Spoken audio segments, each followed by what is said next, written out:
সংসারের যাবতীয় কাজকর্ম ও সংসার গুছিয়ে রাখার দায়িত্ব সাধারণত মেয়েদের হাতে থাকে। আর যখন সে মা হয় তখন তার এই দায়িত্ব দ্বিগুণ বেড়ে যায়।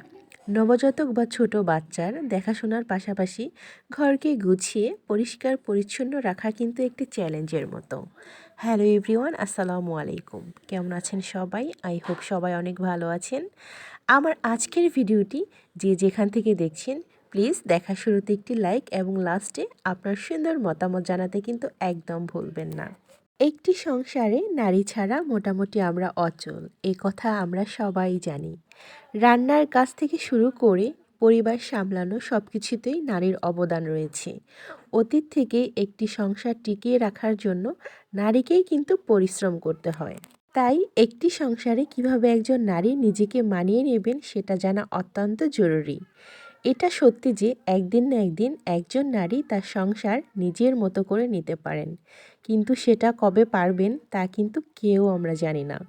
তাই শুরু থেকেই নিজের সংসার নিজের মতো করে সাজিয়ে নেওয়ার জন্য যদি কিছু পথ অবলম্বন করেন, তাহলে হয়তো আপনার জন্য সেটা অনেক সহজ হয়ে যাবে।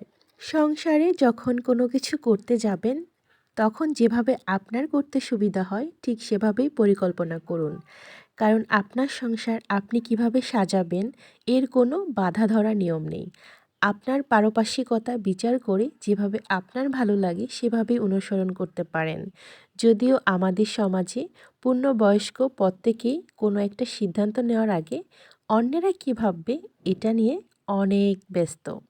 কিন্তু মনে রাখবেন, অন্যেরা কী ভাববে সেটা চিন্তা করতে গেলে অনেক কিছুই আপনার জন্য কঠিন হয়ে পড়বে। আপনার সংসার পরিচালনার দায়িত্ব আপনার হাতে, অন্যদের হাতে নয়। যেমন ধরুন, একজন নারীকে প্রতিদিনই সংসারের নানা বিষয় নিয়ে সমস্যার সম্মুখীন হতে হয়, সেটা পারিবারিকভাবে হোক আর ব্যক্তিগতভাবে হোক। তখন নারীরা এই সমস্যা সমাধানের সিদ্ধান্ত নেওয়ার আগে চিন্তা করেন, এটা কতটুকু ঠিক হবে কিংবা অন্যেরা কী ভাববে। এটা করতে যাবেন না, এতে সমস্যার সমাধান করা অনেক কঠিন হয়ে পড়বে। কারণ আপনি যে সমাধানই বের করুন না কেন, এতে কারো না কারো সমালোচনা শোনার ভয় আপনাকে আচ্ছন্ন করেই রাখবে। যদি এই চিন্তা মাথা থেকে ঝেড়ে ফেলে নিজের মতো করে সিদ্ধান্ত নেন, তাহলে সমস্যার সমাধান খুবই দ্রুত। ধৈর্য একটি বড় গুণ। যদি আপনি ধৈর্য ধরতে না পারেন, তবে অনেক কিছু আপনার জন্য কঠিন হয়ে পড়বে। যাকে আপনি জীবনসঙ্গী করে নিয়েছেন তার সাথে আপনার বেশিরভাগ সময় কিন্তু কাটাতে হয়, এবং নিজেদের এই যুগলবন্দি সময়ের মাঝে অনেক কিছু আসবে যাবে, অনেক সমস্যার সম্মুখীন হতে হবে।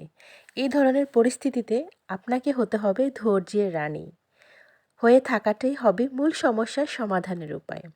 পরিস্থিতি যতই খারাপ হোক ধৈর্য ধরুন, মাথা ঠান্ডা করুন, বুক ভরে নিঃশ্বাস নিন। জিদ করে বা রাগের মাথায় কোনো সিদ্ধান্ত নিতে যাবেন না। জেদের সিদ্ধান্ত কখনোই ভালো ফলাফল বয়ে আনে না। তাই এমন কিছু করবেন না যাতে আপনাকে বাকি জীবন অনুশোচনায় কাটাতে হয়। মাথা ঠান্ডা করে আপনার সঙ্গীর সাথে কথা বলুন, তার সাথে আলাপ করে সমস্যার কারণ খুঁজে বের করুন, তারপর সেটা সমাধান করুন।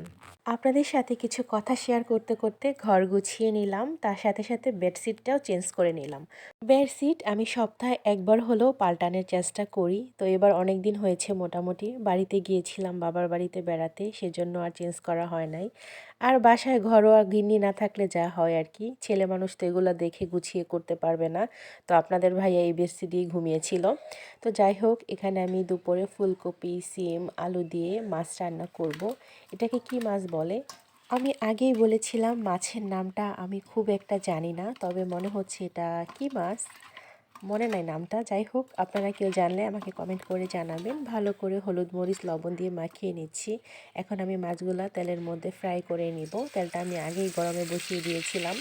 তো আসলে শীতকালীন সিজনে না, শীতকালীন সবজি আমার খুব পছন্দ। বিশেষ করে তরকারি বাসি হলে বাসি তরকারিটা খেতে আমার খুব ভালো লাগে। কেউ কিন্তু আবার কিছু মনে করবেন না। তো তরকারিগুলো আমি আগে ভেজে নিয়েছিলাম অফ ক্যামেরায়, তারপরে মশলার সাথে ভালো করে কষিয়ে ঝোলের পানি অ্যাড করে দিলাম। এখন আমি এক এক করে সবগুলো মাছ উপর দিয়ে দিয়ে তারপর তরকারিটা ভালো করে বলক তুলে নিয়ে আসব।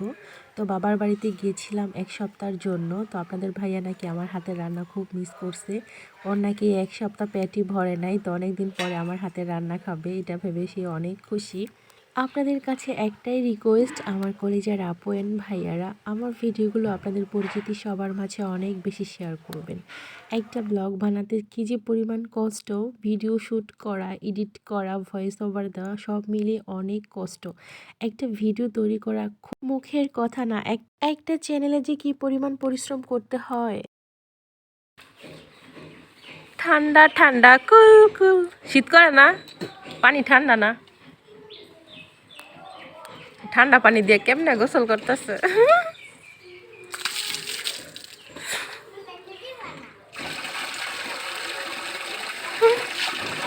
পানি তো অনেক ঠান্ডা হইব।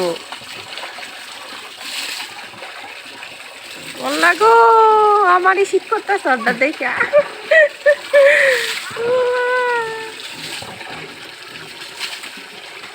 আমার গো মা কেমনে গোসল করতেছে। কয়দিন পরে গোসল করছো আজকে? 1 সপ্তাহ পরে এসে গোসল করছো। আমি প্রতিদিন করি, তুমি 1 সপ্তাহ পরে করছো। আল্লাহ সি সি সি, কি কয়? আমি প্রতিদিন করছি, আজকেও করছি।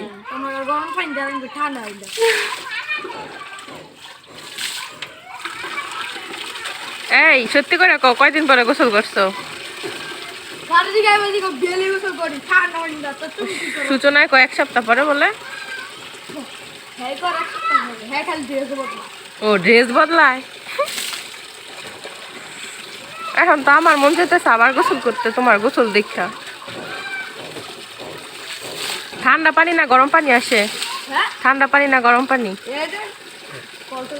না কই ঠান্ডা পানি না গরম পানি?